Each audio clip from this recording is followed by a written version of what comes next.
नमस्कार, खरी खरी लेकर हाजिर हूं मैं सर्वमित्रा। मोदी के बिगड़े बोल बीजेपी की मुसीबत बढ़ाते जा रहे हैं। एक के बाद एक अपनी सभाओं में मोदी लगातार कांग्रेस को कोसने के लिए ऐसी ऐसी बातें कर रहे हैं जिनमें वो खुद तो फंस ही रहे हैं, अपनी पार्टी यानी बीजेपी के लिए भी भारी मुसीबत खड़ी कर रहे हैं। क्योंकि अब न केवल देश के विपक्षी दलों की, जनता की और चुनाव आयोग तो पता नहीं कब इन बातों पर नजर डालेगा या नहीं, लेकिन विदेशी मीडिया की नजरें भी अब मोदी के इन भाषणों पर टिक गई हैं और वो लोग रोज देख रहे हैं कि किस तरह से एक चुनाव जीतने के लिए मोदी अपने ही देश को नुकसान में डाल रहे हैं। विभाजन का दंश जो है बीजेपी भारत ने बहुत लंबे समय तक भुगता है और अभी भी हम सांप्रदायिक विभाजन के से जूझ ही रहे हैं कहीं ना कहीं। एक प्रधानमंत्री होने के नाते मोदी की जिस पद पर वो बैठे हैं उस नाते उनकी ये जिम्मेदारी बनती थी कि वो इस दूरी को कम करने की कोशिश करें, लेकिन उन्हें तो चुनाव जीतना है।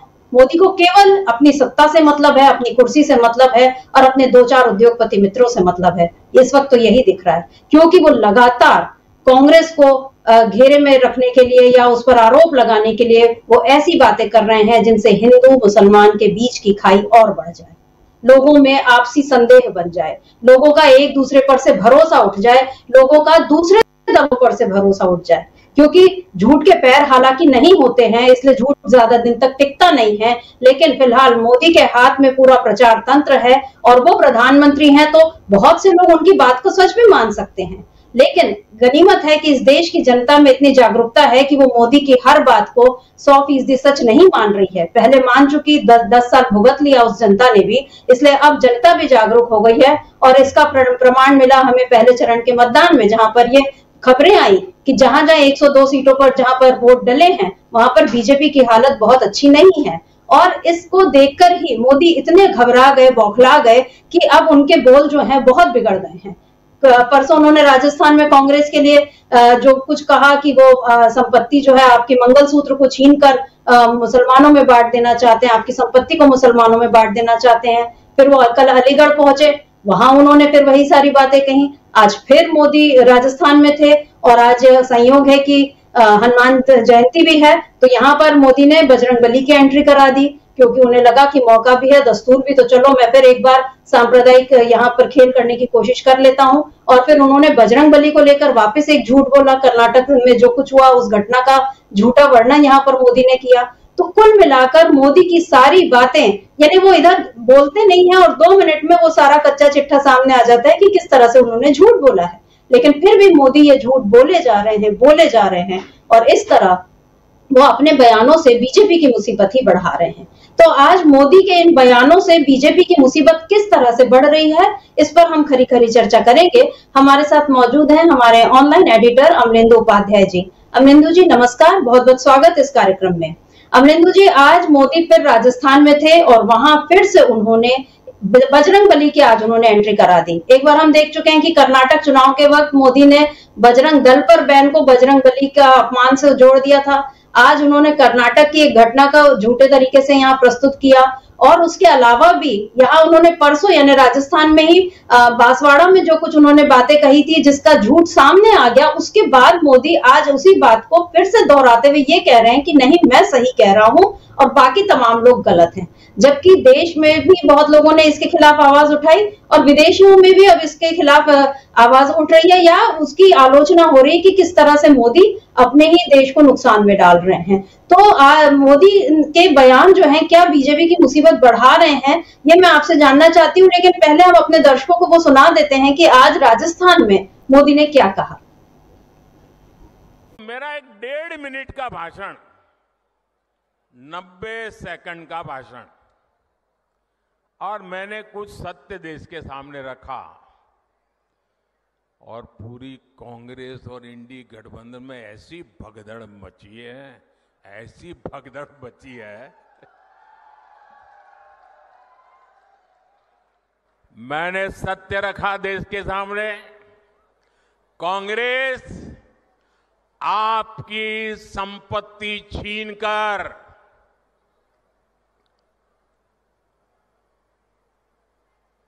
उनके खास लोगों को बांटने की गहरी साजिश रचकर बैठी है। 2-3 दिन पहले मैंने कांग्रेस की इस वोट बैंक की राजनीति, तुष्टीकरण की राजनीति का पर्दाफाश किया था। इससे कांग्रेस और उसको सिस्टम में उनको इतनी मिर्ची लगी है, इतनी मिर्ची लगी है कि वो हर तरफ गालियां देने में टूट पड़े। जो आए वो मोदी को गाली दे रहा है। मैं कांग्रेस से जानना चाहता हूं, आखिर कांग्रेस सच्चाई से इतना डरती क्यों है? कांग्रेस क्यों अपने नीतियों को ऐसे छिपाने में लगी है?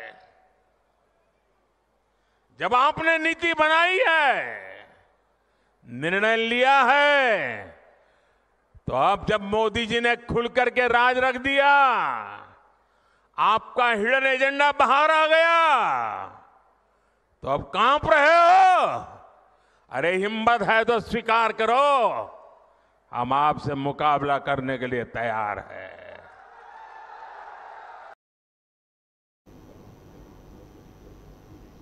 अमरेंद्र जी, बहुत अच्छा तो नहीं लगता इस झूठ को बार बार सुनना और जिस तरीके से मोदी बोलते हैं उसे सुनना, लेकिन फिर भी मजबूरी है आपकी भी, हमारी भी, और दर्शकों को भी ये सुनना पड़ेगा ही, क्योंकि सुनेंगे तभी तो समझेंगे कि क्या कहा जा रहा है, किस अंदाज में कहा जा रहा है। उनके मोदी के बोलने का ढंग देखिए, मिर्ची लग रही है। गाली शब्द का इस्तेमाल तो वो बिल्कुल ऐसे ही करते हैं कि वाकई टॉनिक है उनके लिए, क्योंकि वो जितना पिएंगे उतना उनको ऐसा लगता है कि उतने उनके वोट बढ़ जाएंगे। और यहाँ पर वो जिस झूठ की बात कर रहे हैं और जो इससे बता रहे हैं कि कांग्रेस में भगदड़ मच गई, कांग्रेस में घबराहट मच गई, स्वीकार करो अगर हिम्मत है तो। कांग्रेस ने तो स्वीकार किया है, कल गई थी कांग्रेस और चुनाव आयोग के पास, उनकी मोदी की चुनौती को स्वीकार करके वो चुनाव आयोग भी पहुंची और उसने बताया कि ये इस तरह से गलत बात कर रहे हैं और आप उस पर एक्शन लीजिए। मल्लिकार्जुन खड़गे ने तो मोदी से समय भी मांगा है कि भाई आप मुझे मिलने का वक्त तो दीजिए ताकि मैं आऊं और आप बताऊं कि मैनिफेस्टो में क्या है और क्या नहीं है। मेरा ख्याल है अभी तक तो वक्त शायद मिला नहीं है। तो क्या कहेंगे, क्या मोदी इस तरह की बातें करके क्या बीजेपी की मुसीबत बढ़ा रहे हैं? क्योंकि पहले ही वो बीजेपी के लिए बहुत नुकसान कर चुके हैं। बीजेपी को क्या अब भी मोदी को इस तरह से आगे करना चाहिए? अमलेंदु जी। सर मित्रा जी, असल में चूंकि मोदी भारतीय जनता पार्टी को पूरी हाईजैक कर चुके हैं तो अब इस बीच चुनाव में मोदी को हटाना भारतीय जनता पार्टी के लिए संभव नहीं है। जब तक कि मोदी हार नहीं जाए तब तक भारतीय जनता पार्टी मोदी से मुक्त नहीं हो सकती है। और मुझे लगता है कि भारतीय जनता पार्टी के अंदर बहुत कुछ इस पर मंथन चल रहा है। वहाँ की जो सेकेंड लाइन लीडरशिप है और आरएसएस के अंदर शायद ये मंथन चल रहा है कि मोदी को हटाना बहुत ज़रूरी हो गया। अगर भाजपा को बचाना है तो मोदी को हटाना है। ये जो है मतलब नारा एक तरीके से चलने लगा है कि भाजपा की मजबूरी है, मोदी को हटाना ज़रूरी है। ये शायद नारा वहाँ निकलना शुरू हो गया है और पहले चरण में उसका साफ असर देखा गया है। और दूसरे चरण का जो संभावनाएं जताई जा रही हैं वो भी यही जताई जा रही हैं कि यहाँ भी यही नारा चल रहा है कि भाजपा को बचाना है तो मोदी को हटाना है। ये वहाँ नारे चलना शुरू हो गए। मोदी ने जिस तरीके से सर मित्रा जी इस देश का तो नुकसान किया ही, लेकिन भारतीय जनता पार्टी का देश से ज़्यादा नुकसान किया है। देश तो खैर किसी तरीके से संकट से उबर लेगा, चूँकि 4 जून के बाद मोदी जब प्रधानमंत्री नहीं रहेंगे तो देश अपना रास्ता किसी न किसी तरीके से निकाल लेगा। लेकिन बीजेपी क्या करेगी 4 जून के बाद, ये बीजेपी को सोचना है। चूँकि मोदी ने बीजेपी को इस ऐसे मुकाम पे ले आके खड़ा कर दिया है जहाँ से बीजेपी के पास बचने के लिए कुछ बचेगा नहीं। जिस तरीके से एक तो बाहरी लोगों का कब्जा कराया है मोदी ने बीजेपी के ऊपर, संघ के जो प्रशिक्षित कार्यकर्ता होते थे वो सब पीछे धकेल दिए गए हैं और बाहरी लोगों ने आकर के इस तरीके से देखा जाए बीजेपी के ऊपर कब्जा कर दिया है। असली बीजेपी बची ही नहीं है तो बीजेपी के लिए ये बड़ा संकट है कि अब बीजेपी बचेगी कैसे, ये कुल मिलाकर के भी है। लेकिन जो मोदी बोल रहे हैं सर मित्रा जी, उसकी सारी दुनिया में जिस तरीके से गूंज सुनाई दे रही है और जिस तरीके से भारत की बदनामी हो रही है, ये बड़ा संकट का विषय है। क्योंकि दुनिया ये नहीं कह रही है कि भारतीय जनता पार्टी का प्रचार मंत्री इस तरीके की बातें कर रहा है। दुनिया कह रही है कि भारत का प्रधानमंत्री जो है वो किस तरीके से तथ्यों को तोड़ मरोड़ के पेश कर रहा है, किस तरीके से इस्लामोफोबिया से ग्रसित है। यानी कि मोदी जो है वो बदनामी पूरी दुनिया में भारत की करा रहे हैं। बनने चले थे विश्व गुरु, लेकिन वो जो है विश्व गुरु बन करके पूरी दुनिया में समझे जा रहे हैं कि ये विश्व गुरु है। और ये पत्रिका ने, जो अमेरिकी पत्रिका थी, उनको जो डिवाइडर इन चीफ लिखा था, उसको नरेंद्र मोदी जो है वो सत्य साबित करते हुए दिखाई पड़ते हैं। कुल मिला के सर मित्रा जी, जिस तरीके से आज हनुमान जयंती के दिन मोदी ने हनुमान जी का प्रयोग किया है अपने भाषण में, ये निश्चित तौर पर कर्नाटक की याद दिलाता है कि जिस तरीके से कर्नाटक में बजरंगबली ने भारतीय जनता पार्टी को, नरेंद्र मोदी को दंडित किया था, शायद बजरंगबली इस चुनाव में भी जो है वो नरेंद्र मोदी और बीजेपी को जो है दंडित करेंगे, चूँकि हनुमान जी जो हैं वो न्याय के देवता हैं और वो साफ हृदय वाले, स्वच्छ हृदय वाले देवता हैं और किसी भी तरीके का छल कपट जो है और एक तरह से कहा जाए कि जो चरित्र में किसी भी तरीके की गिरावट जो है उसको वो जो है वो बर्दाश्त नहीं करते हैं हनुमान जी। तो हनुमान जी जो है, हनुमान जी का गलत तरीके से इस्तेमाल किए जाने को, राम जी का गलत तरीके से इस्तेमाल किए जाने वाले को निश्चित तौर पर दंडित करते हैं। उन्होंने कर्नाटक में बीजेपी को दंडित किया था, क्योंकि वहाँ जिस तरीके से बजरंग दल को बजरंगबली से जोड़ा गया था। इसी तरीके से मोदी जिस तरीके से हनुमान जी को लेकर के हनुमान जी को बदनाम करने की कोशिश कर रहे हैं, निश्चित तौर पर हनुमान जी इस लोकसभा चुनाव में मोदी को और बीजेपी को दंडित करेंगे। कुल मिलाकर के मोदी का जो बयान आ रहे हैं और जिस तरीके से मोदी लगातार उसमें बढ़ रहे हैं, और आपने भी कहा कि भाई मोदी ने तो चैलेंज दिया कि वो स्वीकार करो, तो मोदी को चैलेंज स्वीकार करना चाहिए मल्लिकार्जुन खड़गे का कि हाँ खड़गे जी आइए, हम और आप बैठ कर ये बात करते हैं, उसका लाइव प्रसारण करेंगे और आप अपना घोषणा पत्र पढ़ के सुनाइएगा और मैं उसमें बताऊंगा कि इसमें कहाँ जो है मनमोहन सिंह का लिखा हुआ इसमें शामिल है इस घोषणा पत्र में। फिर मोदी बता रहे हैं कि वो 2006 में जो थे मुख्यमंत्री की हैसियत से शामिल थे। अब मोदी के ही जो सिपह सालार हैं, जो मीडिया के लोग हैं, अब वही ब्लैक एंड वाइट करके बता रहे हैं कि मोदी ने कि मनमोहन सिंह ने इस तरह की कोई बात कही नहीं थी। तो यानी मोदी की जो आर्मी है, जो मीडिया आर्मी है, वही मोदी को झूठा साबित कर रही है। तो हम तो मोदी को झूठा साबित क्या करेंगे, लेकिन मोदी की आर्मी अगर मोदी को झूठा साबित कर रही है तो ये मोदी के लिए चिंता का विषय होना चाहिए कि उनको उनकी ही आर्मी जो वो झूठा साबित कर रही है। इसका मतलब दाना पानी ठीक तरीके से या तो नहीं पहुंचा है या फिर उस आर्मी को भी लगने लगा है कि मोदी अब जाने वाले हैं, तो वो भी सत्य की तरफ थोड़ा थोड़ा बढ़ना शुरू कर चुके हैं। सर मित्रा जी बिल्कुल, हवाओं में जो बदलाव है उसके रुख में वो यह महसूस सभी और होने लगा है और सबको एहसास हो रहा है कि बदलाव होने लगा है और मोदी शायद 4 जून के बाद पीएम ना रहे, तो इसीलिए अभी से उनके जो अभी तक बहुत करीबी होते थे वो उनसे किनारा शायद अब कर रहे हैं। बहरहाल मोदी ने तो मल्लिकार्जुन खड़गे की चुनौती शायद स्वीकार नहीं की या अभी तक उनको मिलने का वक्त नहीं दिया, वरना ये खबर आ जाती कि खड़गे और मोदी मिल रहे हैं और खड़गे बता रहे हैं कांग्रेस के घोषणा पत्र में कि क्या क्या लिखा है। बहरहाल खड़गे अभी तक शायद न बता पाए, लेकिन वैसे सोशल मीडिया पर तो बता ही रहे, लेकिन मोदी को अगर ना बता पाए तो मोदी जी के लिए हम थोड़ी जानकारी दे दें कि कांग्रेस का जो घोषणा पत्र है उसका जो उसमें साफ साफ ये लिखा हुआ है कि सत्ता में आने पर आय और संपत्ति के असमानता के मुद्दे पर विचार करेगी। असमानता का मुद्दा तो वाकई बहुत गंभीर है, क्योंकि राहुल गांधी ये बात बार बार बोल रहे हैं कि ये फैक्ट है कि 22-23 लोगों के पास जितनी संपत्ति है उतनी देश के 70 करोड़ लोगों के पास है। तो ये आर्थिक असमानता जिस देश में रहेगी तो उस देश में सबका विकास कैसे होगा। नारा तो मोदी का ही था कि सबका साथ और सबका विकास। अगर सबका साथ केवल 2-3 लोगों का साथ और 2-3 लोगों का विकास और बाकी लोग केवल 5 किलो राशन की लाइन में खड़े रहें, तो फिर ये कहाँ का न्याय होगा। कांग्रेस इसी न्याय को लाने की बात कर रही है, इसी अन्याय को दूर करने की बात कर रही है।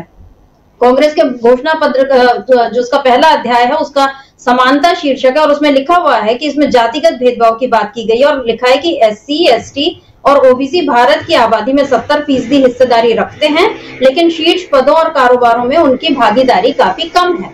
तो यहाँ पर भागीदारी की बात लिखी है, कहीं ये नहीं लिखा कि कांग्रेस अपने कुछ खास लोगों को, जो अभी मोदी ने अभी आपने सुनी जो बात कि कुछ खास लोगों को, कौन है ये खास लोग, किनकी ओर मोदी का इशारा है। जाहिर है मुस्लिमों की ओर, क्योंकि उन्होंने परसों भी यही बात बोली कि मुसलमानों को आपकी संपत्ति बांट दी जाएगी।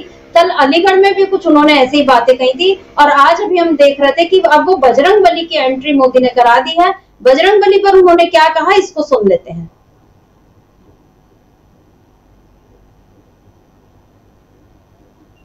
मेरा ख्याल आज हनुमान जयंती पर आपसे बात करते हुए मुझे कुछ दिन पहले की एक तस्वीर भी याद आ रही है। हो सकता है आप में से बहुतों तक ये खबर नहीं पहुंची होगी, मीडिया का काम था ये बात पहुंचाए, लेकिन नहीं पहुंचाई होगी। वो तस्वीर है कांग्रेस के शासन वाले कर्नाटका की। कुछ दिन पहले वहां एक छोटा दुकानदार, उसको सिर्फ इसलिए बुरी तरह से पीटा गया, लहूलुहान कर दिया गया, क्योंकि वो अपनी दुकान में बैठे बैठे हनुमान चालीसा सुन रहा था। ये कांग्रेस की कर्नाटका की सरकार का काम देखिए। अपनी छोटी सी दुकान में एक गरीब आदमी भक्ति भाव से प्रभु हनुमान जी का स्मरण करते हुए हनुमान चालीसा सुन रहा था, उसको लहू लहान कर दिया गया। आप कल्पना कर सकते हैं, कांग्रेस के राज में हनुमान चालीसा सुनना भी गुनाह हो जाता है। कांग्रेस के राज में अपनी आस्था का पालन करना भी मुश्किल हो जाता है, और राजस्थान तो खुद इसका भुक्तभोगी रहा है। अब सीधी सीधी बात है, जब उनके पार्टी, उनके सारे नेता प्रभु राम का मंदिर बने, प्रभु राम का प्राण प्रतिष्ठा का अवसर हो, मंदिर के लोग जाके रूबरू में आने के लिए निमंत्रण दे, सम्मान पूर्वक निमंत्रण दे, और पब्लिकली उस निमंत्रण को ठुकरा दिया जाए, तो उनके चेले चपाटे भी हनुमान चालीसा करने वालों को पीटेंगे कि नहीं पीटेंगे भाई।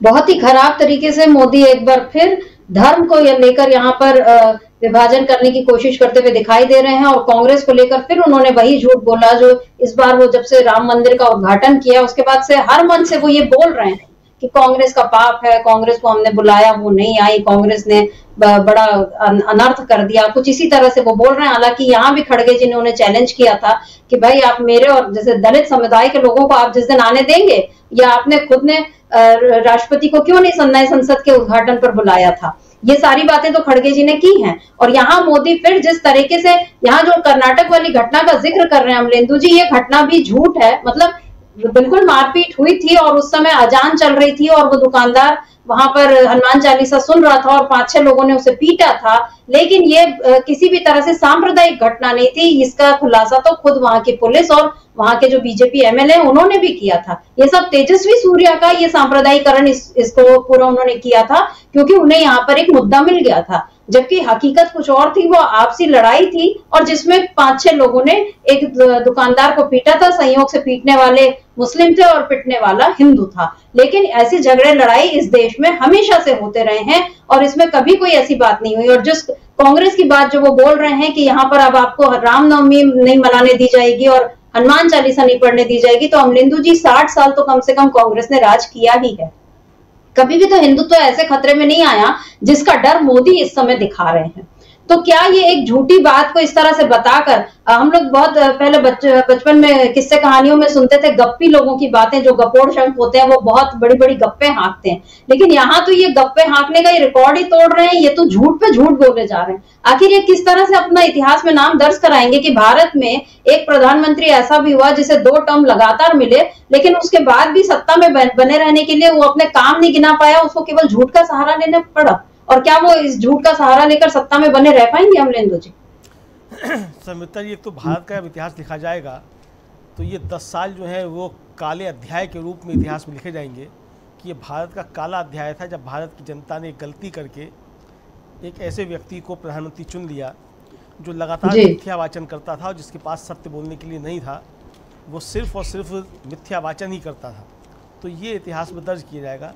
अब ये मसला अलग है कि वो कितना जो था जनता ने उसे मत दिया था, कितना मशीनों के जरिए आया था, ये मसला अलग का है। वो बहस का एक विषय हो सकता है कि वो मशीनों के जरिए आया था कि जनता के जरिए आया था, बहरहाल अलग मसला है। कुल मिला के सर मित्रा जी, जिस तरीके की मोदी बातें कर रहे हैं और जिस तरीके की घटनाओं को जिक्र कर रहे हैं, ये सब मिलाकर के मोदी की अब हताशा को जाहिर कर रहा है एक तरीके से। पहले चरण के मतदान के बाद जो खबरें आई हैं, खुद भारतीय जनता पार्टी की, आप किसी भी शीर्ष अगर बात कीजिए ऑफ द रिकॉर्ड, आप किसी भी बीजेपी के नेता से बात कीजिए तो ये बात को स्वीकार कर रहे हैं कि पहले चरण पूरी तरीके से पिछड़ा गई है और सरकार बनाने की सीमा से तो पहले चरण के बाद ही बाहर चली गई है। इतना उसको नुकसान हो चुका है। तो ये आप समझ सकती हैं कि आगे चरणों में क्या होने जा रहा है। ये मोदी को अच्छे तरीके से समझ में आ गया है, क्योंकि मोदी के पास एजेंसियां हैं, वो एजेंसियां भी सारी रिपोर्ट देती हैं कि किस तरीके से क्या मुद्दे चल रहे हैं, उन मुद्दों पे बातचीत हो रही है। जनता जो है वो मुद्दों की बातें कर रही है, वो मोदी के इन झांसों में नहीं आना चाहती है, जिन झांसों में 10 साल तक लगातार जनता आती रही है। क्योंकि उन्होंने देख लिया कि 10 साल में मोदी ने इधर जनता को झांसों में फंसाया और कोई नया इसी तरीके का शगुफा छोड़ा, उसके पीछे मालूम पड़ा कि देश बेचने का कोई पुनीत कर्तव्य जो था वो मोदी ने अपना पूरा कर लिया, अपने मित्रों को कुछ ना कुछ उठा करके देश की संपत्ति बेच दी। तो ये जनता अच्छे तरीके से अब समझ रही है कि आपने ताली थाली बजवाई और किस तरीके से आपने उन कंपनियों से चंदा वसूली कर ली जिन कंपनियों की दवाइयाँ फेल हो चुकी थी, और उन के जरिए आपने जो था वो चंदा वसूली कर ली। इसका मतलब आपने जनता को एक तरीके से कहा जाए कि वो उसकी आंखों में धूल झोंकने का काम किया। ये समझ में आ गया। शर्मिष्ठा जी, सोशल मीडिया पर एक वीडियो वायरल हो रहा है मेरठ का। एक दुकानदार है, वो बता रहा है कि वो अरुण गोविल जो है उनके वहाँ निकले और वो उसने जय श्री राम करके जैसे उसने ऐसे करके हाथ ऊपर उठाए, इतने में ही उसकी जेब कट गई, 36,000 रुपये निकल गए। उसके साथ साथ राहुल गांधी का वो वीडियो भी वायरल हो रहा है, उसी को साथ में क्लिप रख करके, कि राहुल गांधी बता रहे हैं कि जेब कतरा जब आता है तो किस तरीके से करता है। एक आता है वो बातों में लगाता है, दूसरा आता है वो आकर के जेब काट देता है, और तीसरा जो वो धमकाता है। इस तरीके वो वीडियो भी उनका साथ साथ वायरल हो रहा है। यानी कि राहुल गांधी ने जो कहा था कि जेब कतरा जिस तरीके से आता है, जेब काटता है, वो मेरठ की घटना ने साबित कर दिया कि किस तरीके से जेब कतरे जो आकर के जेब काटते हैं। और वो भाजपा समर्थक जो बता रहा है कि उसने जैसे जय श्री राम करके ऊपर हाथ उठाया, उसकी जेब कट गई। तो अब मोदी जी क्या कर रहे हैं ये तो पता नहीं, लेकिन राहुल गांधी का वो वीडियो, मेरठ का वो वीडियो जो है वो साथ साथ वायरल हो रहा है। बहुत कुछ समझा सकता है कि असल मुद्दा क्या है और किधर जो है बातें की जा रही हैं। तो कुल मिलाकर के मोदी जी जिस झांसे में लगाने की बातें कर रहे हैं और जनता की जेब कटने की जो तैयारी हो रही है वो समझा सकता है। दूसरी खास बात शर्मिष्ठा जी ये कि मोदी अगर किसी मसले को उठाते हैं तो उसको जो है ब्लैक एंड व्हाइट में डिकोड करने की बहुत सख्त आवश्यकता होती है। आपको याद होगा कि 2014 के चुनाव में जब नरेंद्र मोदी चुनाव लड़ रहे थे तो वो काला धन और भ्रष्टाचार में बहुत बातें करते थे कि काला धन लेकर के आएंगे। काला धन तो नहीं आया, लेकिन जो नोटबंदी मोदी ने की उसके जरिए महिलाओं की जो जमा पूंजी थी वो सब निकाल करके बैंकों में पहुंच गई, महिलाएं थी वो खाली हो गई। अब मोदी ने शर्मिष्ठा जी जो मंगलसूत्र की बात कही है, तो क्या इसका इशारा ये है कि मोदी अगर तीसरी बार सत्ता में आ गए तो महिलाओं के मंगलसूत्र जो है उसको भी गिरवी रखवा देंगे और बैंकों से उसको भी निकलवा के जो कहीं और जमा कर दिया जाएगा? ये बड़ा खतरा देश के सामने, और देश को इसको अच्छे तरीके से समझने की आवश्यकता है कि मोदी जो कहते हैं वो बेसबब नहीं होता है, उसके पीछे कुछ ना कुछ पूर्व संकेत जो है, पूर्वाभास निश्चित तौर पे होता है।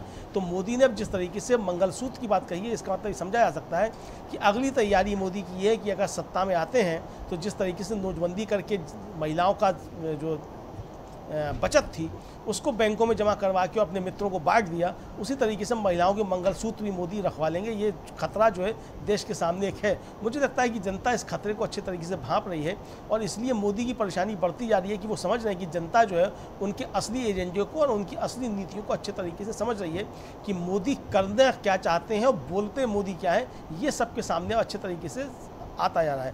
दूसरा जो भारतीय जनता पार्टी के अंदर जो चीज़ें सब शुरू हो गई हैं उससे भी मोदी की बेचैनी एक तरीके से बढ़ना शुरू हो गई शर्मिष्ठा जी। तो मोदी के बयान जो है ये कुल मिलाकर के किसी की परेशानी बढ़ाएं या ना बढ़ाएं, ये भारतीय जनता पार्टी की परेशानी और भारतीय जनता पार्टी का अंदरूनी संघर्ष इसको निश्चित तौर पर बढ़ाते जा रहे हैं, ऐसे इसको समझाया जा सकता है शर्मिष्ठा जी। जी जी बिल्कुल, आपने बहुत सही बात कही अमलेंदु जी की मोदी कुछ भी बोल रहे हैं तो फिर उसको हम केवल ये ना माने कि वो कांग्रेस पर हमला है, बल्कि हम ये संभल जाएं कि ये चेतावनी है कि अब अगर वो सत्ता में आए तो फिर कुछ ऐसा कदम उठा लेंगे जिससे कि इस बार महिलाओं का जो स्त्री धन जो कहा जाता है, जो उनकी संपत्ति है, उनके मंगलसूत्र या उनका जो बाकी सोना है, चांदी है, उस पर अब इनकी नजर है। ये ऐसा लग रहा है क्योंकि वो यही है कि भाई देखो वो तुमसे लूट लेगा तो तुम मुझे दे दो, मैं उसको संभाल के रख लूंगा। ये वाली बात जो है कुल मिलाकर मोदी ऐसे कह रहे हैं क्योंकि खबरें आ रही हैं कि बहुत से लोग अब बैंकों में जो उनका लॉकर हुआ करता था वो अब छोड़ रहे हैं क्योंकि लॉकर रखना अब महंगा हो गया है। बैंक में ऑपरेट करना अब वैसे ही महंगी होता जा रहा है क्योंकि बहुत सारे अब चार्जेस अलग अलग लगने लगे हैं। और अब इसमें लॉकर जिसमें लोग आमतौर पर अपना रख लेते थे जो उनका सोना जेवर जितने होते थे और उसके बाद निश्चिंत रहते थे कि वहां ये सुरक्षित रहेगा, लेकिन मोदी ने अब जिस तरह से ये बात छेड़ दी है तो उसमें सावधान होने की जरूरत है क्योंकि देखिए किसानों की आय भी दोगुनी करने का वादा मोदी ने ही किया था और उसके बाद ये हुआ कि उसके पहले वो कृषि कानून ले आए किसानों को बिना बताए और उसके बाद उसमें बहुत सारे खुलासे ये हुए कि गोडाउन किसके हवाले होना है और सारे किसानों के खेत किसके हवाले होना है, वही 2-4 लोगों के हवाले जिनके पास इस समय देश का ज्यादा से ज्यादा संसाधन ऑलरेडी दिया जा चुका है। और जहां तक मंगलसूत्र वाली बात जो मोदी बार बार बोल रहे हैं, उसमें तो मुझे ऐसा लगता है कि महिलाओं को उनसे ये सवाल करना चाहिए कि नोटबंदी में जो लोग खड़े रहे, एक तो आपने उनकी बचत तो छीन ही ली, जिन लोगों की मौत हुई उन महिलाओं को मंगलसूत्र पहनने से आपने वंचित कर दिया। कोरोना में कितने लोग इसी तरह से मारे गए। अमलेंदु जी, एक बड़ा मार्मिक दृश्य याद होगा कि एक महिला किस तरह अपने पति को एम्बुलेंस में मुंह से सांस देकर बचाने की कोशिश कर रही है। ऐसे कितने लोग हो गए जो इस तरह से, कितनी महिलाएं ऐसी विधवा हो गई। उसके बाद आप याद करिए ये जैसे पुलवामा की जो घटना हुई, या हमारे सैनिक जो सीमाओं पर खड़े हैं जो इस तरह से मारे जा रहे हैं, उनके आप उन विधवाओं के बारे में आप सोचिए। तो ये सारे मंगलसूत्र छीनने का काम तो मोदी कर रहे हैं और उसके बाद वो आरोप लगा रहे हैं 10 साल तो आप थे ना सत्ता में, तो आपने ऐसा क्या कर लिया कि महिलाओं के पास मंगलसूत्र ही नहीं बचा बल्कि उनकी संपत्ति भी बढ़ गई। आप एक उदाहरण देकर बता दीजिए। तो यहाँ पर तो मेरा ख्याल है महिलाओं को आगे आकर मोदी से ये पूछना चाहिए और उनको कहना चाहिए कि आप बताइए कि आपने हमारे लिए असल में क्या किया। केवल हवाई बातें छोड़ दीजिए। कल अलीगढ़ में वो थे तो वहां उन्होंने 3 तलाक की बात कर ली। मतलब राजस्थान में थे तो वो मुसलमानों के खिलाफ बोल रहे थे, अलीगढ़ पहुंचे तो वहां पे हज और 3 तलाक की बात कर रहे हैं, और उसके बाद अभी वापस राजस्थान पहुंचे तो फिर से उनके उटपटांग बोल शुरू हो गए। आज राजस्थान में उन्होंने आरक्षण को लेकर भी बयान दिया। मतलब यहाँ पर अब उन्होंने ये बोला कि कांग्रेस जो है वो SC ST का आरक्षण कम करके और उसमें मुसलमानों को उसमें हिस्सा देना चाहती है। तो ये कांग्रेस के घोषणा पत्र का विश्लेषण करना अभी तक मोदी बंद नहीं कर रहे हैं। क्या कहा है आरक्षण को लेकर मोदी ने, ये भी सुन लेते हैं। कांग्रेस पार्टी ने संविधान के साथ, बाबा साहब आंबेडकर के दिए हुए संविधान के साथ किस प्रकार से खिलवाड़ करने की कोशिश की। इस देश के में जब संविधान बना तब धर्म के आधार पर आरक्षण का घोर विरोध हुआ था ताकि हमारे SC ST OBC समुदाय को सुरक्षा मिलती रहे। लेकिन उन्होंने, मनमोहन सिंह जी ने भाषण किया था और उस सभा में मैं मौजूद था मुख्यमंत्री के नाते, मुस्लिमों का देश के संसाधनों पर पहला हक है, ये मनमोहन जी का बयान है। और ये संयोग नहीं था और ये अकेला बयान नहीं था। कांग्रेस पार्टी की सोच हमेशा से तुष्टीकरण की रही है, वोट बैंक की राजनीति की रही है। 2004 में जैसे ही कांग्रेस की केंद्र में सरकार बनी, उसके सबसे पहले किए गए कामों में था, सबसे पहला काम था चुनाव जीतने के बाद आंध्र प्रदेश में SC ST के रिजर्वेशन में से कमी करके मुसलमानों को रिजर्वेशन देने का प्रयास। ये एक पायलट प्रोजेक्ट था जिसे कांग्रेस पूरे देश में आजमाना चाहती थी। 2004 से 2010 के बीच कांग्रेस ने 4 बार आंध्र प्रदेश में मुस्लिम रिजर्वेशन लागू करने की कोशिश की, लेकिन कानूनी अड़चनों की वजह से, सुप्रीम कोर्ट की जागरूकता के कारण वो अपने मंसूबा जो लेके चले थे वो पूरे नहीं कर पाए। 2011 में कांग्रेस ने इसे देश में लागू करने की कोशिश की। SC ST को और OBC को मिला हुआ अधिकार छीन करके वोट बैंक की राजनीति के लिए औरों को देने का खेल किया। कांग्रेस ने इतने प्रयास ये जानते बूझते किए कि ये सब संविधान की मूल भावना के खिलाफ था, लेकिन कांग्रेस ने संविधान की परवाह नहीं की, बाबा साहब आंबेडकर की परवाह नहीं की। जब कर्नाटका की बीजेपी सरकार ने, जब हमें मौका मिला तो हमने पहला काम किया, उन्होंने जो SC ST से छीन करके मुस्लिम कोटा निकाला था उसको हमने खत्म कर दिया और जिनका हक था उनका हित सुरक्षित रखा। तो कांग्रेस पूरे देश में आग बबूला हो गई।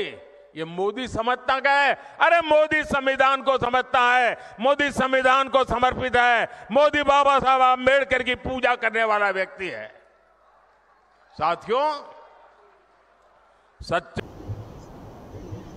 मोदी संविधान को समझता है, मोदी संविधान को समर्पित है, मोदी बाबा साहब अम्बेडकर की पूजा करने वाला व्यक्ति है।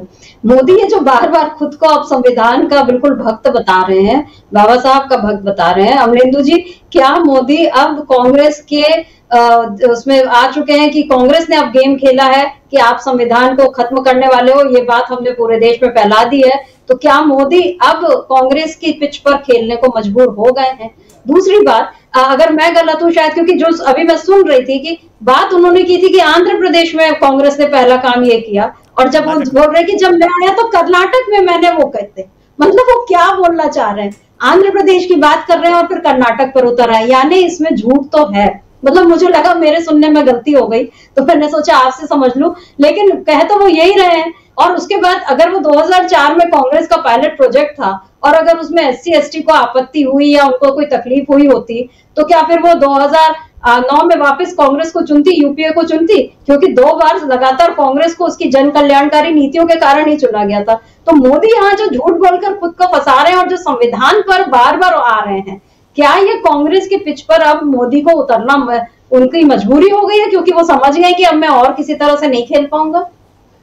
देखिए सर मित्तर जी, एक तो मोदी जी को धन्यवाद बोल देना चाहिए कि मोदी जी ने बता दिया है कि वो हेडगेवार और गोलवलकर की पूजा नहीं करते हैं, वो डॉक्टर अम्बेडकर की पूजा करते हैं। तो ये तो एक बड़ा रहस्योद्घाटन है जो मोदी जी ने आज किया है। मुझे लगता है 70 सालों में ये पहला जो है उन्होंने कुछ सच बताया है कि वो हेडगेवार और गोलवलकर की पूजा जो है वो नहीं करते हैं और वो डॉक्टर अम्बेडकर की पूजा करते हैं। अभी कितना मिथ्या वाचन है और कितना सत्य है ये तो मोदी जी जाने, लेकिन उन्होंने देश को बताया है और ये भी बताया उन्होंने कि किसी को भी हेडगेवार और गोलवलकर की पूजा नहीं करनी चाहिए, सबको डॉक्टर अम्बेडकर की पूजा करनी चाहिए। ये मोदी जी बता रहे हैं, आज इसको इस तरीके से समझा जा सकता है। अब जो मोदी जी वक्त है वो जाने कि वो किसकी पूजा करते हैं, वो गोडसे की करते हैं कि हेडगेवार की करते हैं कि गोलवलकर की करते हैं, लेकिन मोदी जी डॉक्टर अम्बेडकर की करते हैं, ये बड़ी एक अच्छी बात है। दूसरी बात, 70 सालों में मोदी जी ऐसे पहले प्रधानमंत्री हैं जो आंध्र प्रदेश में बने हुए कानून को कर्नाटक में खत्म कर देते हैं।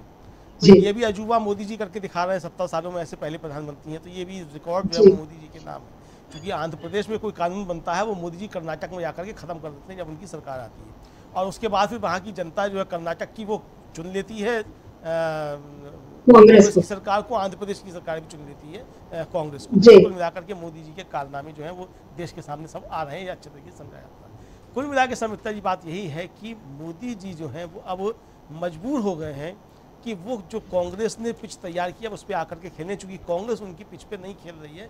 और मोदी जी की परेशानी का सबसे बड़ा कारण यही है कि उनकी पिच पर अब कोई नहीं आ रहा है और अपनी पिच पे ही मोदी जी खुद फिसलते जा रहे हैं।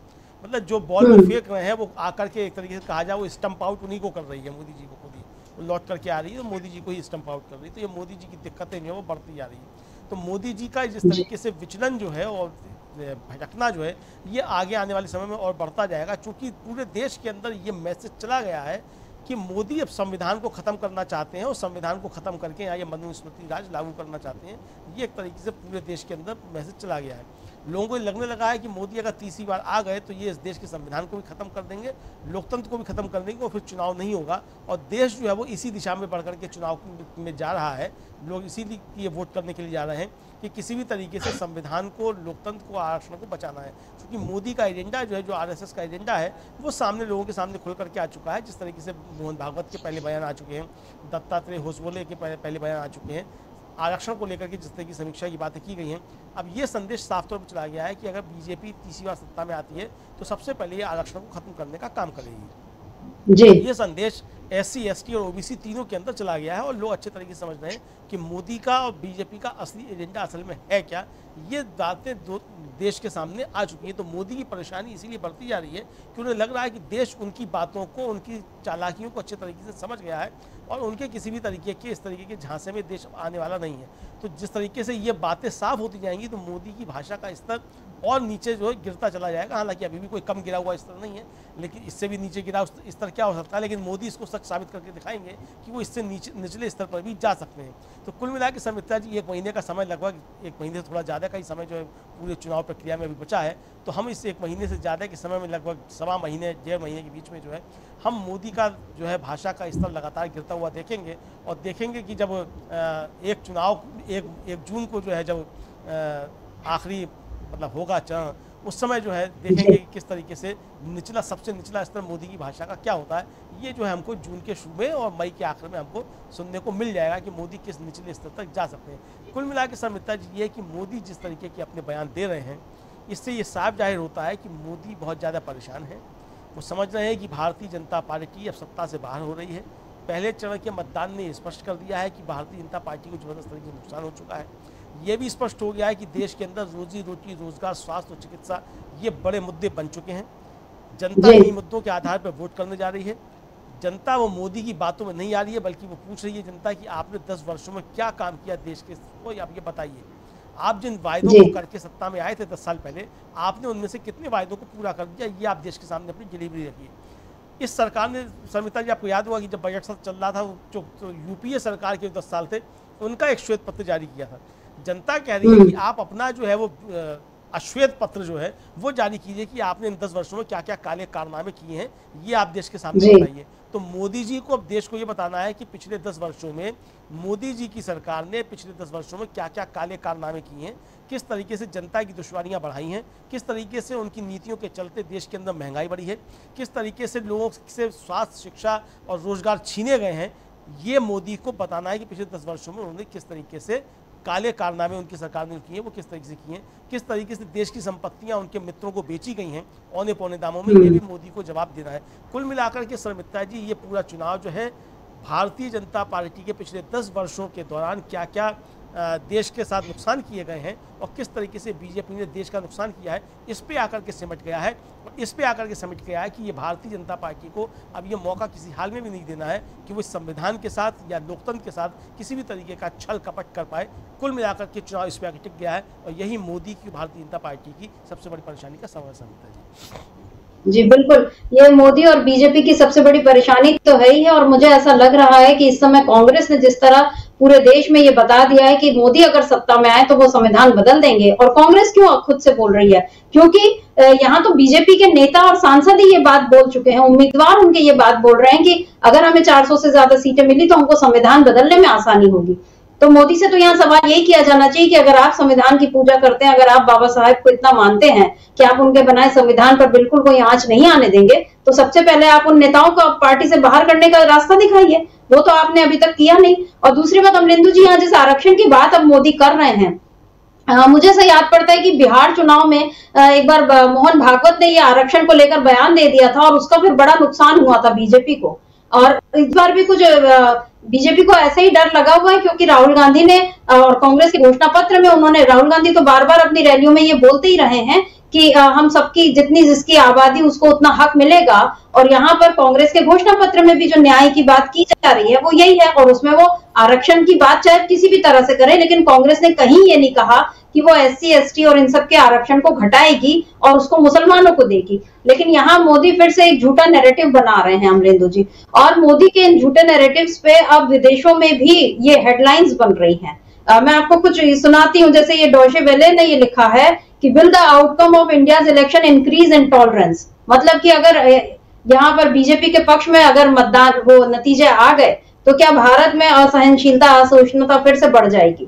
फिर एक ये लिख रहे हैं, यूके गार्जियन का लिखना है कि India's election fixing a win by outlining dissent damages democracy. यहाँ पर लोकतंत्र को नुकसान की बात यहाँ पर हो रही है।